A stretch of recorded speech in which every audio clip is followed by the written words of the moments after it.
Let's take a roundup of other decisions reached by lawmakers during the week. On Wednesday, the chairman of the House Committee on Federal Capital Territory Area Councils and Ancillary Matters, Representative Disalo Zephaniah, presented two reports to the House. The first, the report on a bill to establish the Federal Capital Territory Area Councils Service Commission, and the second, the report on the need to investigate the failure of Abuja Geographic Information Systems and the accelerated Area Council and Sectional Titles Reissuance Scheme to process the backlog of applications for issuance of certificates of occupancy in the FCT Area Council. In the Committee of the Whole, the House also considered the report on a bill seeking to make comprehensive provisions for the confiscation, forfeiture and management of properties derived from unlawful activities. The bill seeks to propose strict compliance to human rights and ensure non-wastage. Civil forfeiture process is a process that goes after the property itself. We call it in rem action. So instead of filing an action, a criminal action against the owner of the property, once a property is considered to have been acquired through process of crime, there will be an action, in rem action, against that property. It's going to be a civil action against the property. The onus and the burden is not going to be on government. Unlike in the criminal process, the burden is on the prosecutor, and the standard is beyond reasonable doubt. But when you come to the civil action, it's lowered.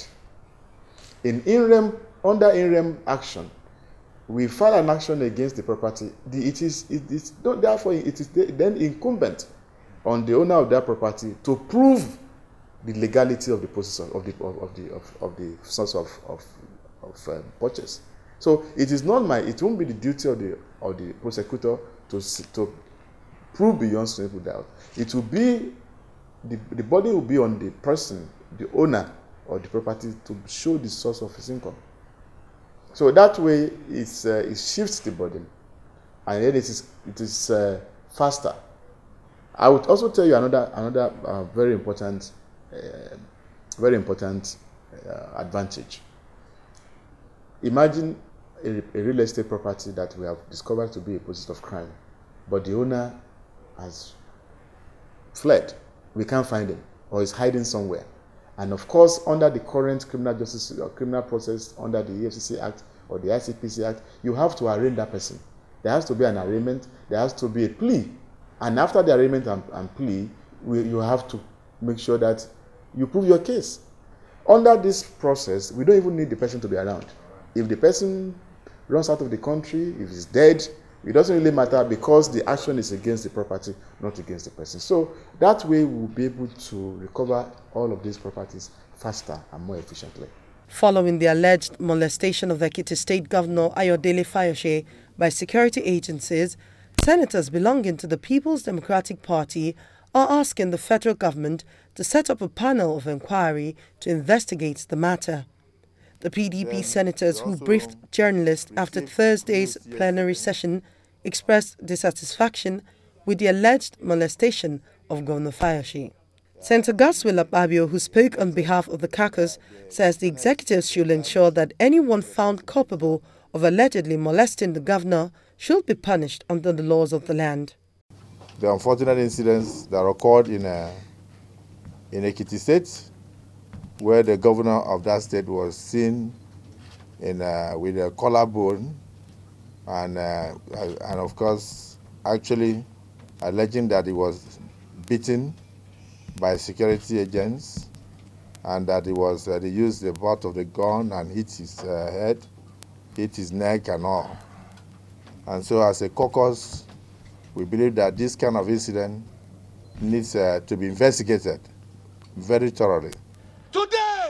The House of Representatives has also condemned what it described as the unwarranted attack and assault on the governor and people of Ekiti State by men of the Nigerian police. Following a motion that was thoroughly debated by lawmakers, the House also resolved to set up a committee to investigate the remote and immediate causes of the incidents. The sponsor of the motion, Representative Yusuf Tajuddin, says the action of the police is clearly an illegality and a constitutional breach.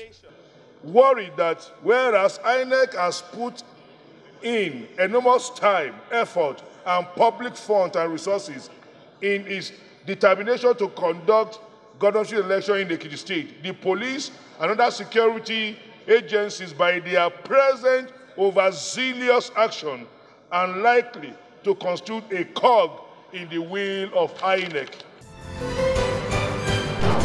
Now, that is just some of what occurred this week.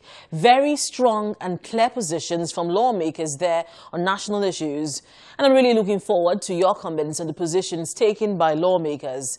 I'm Linda Akibi. Thanks for staying with us.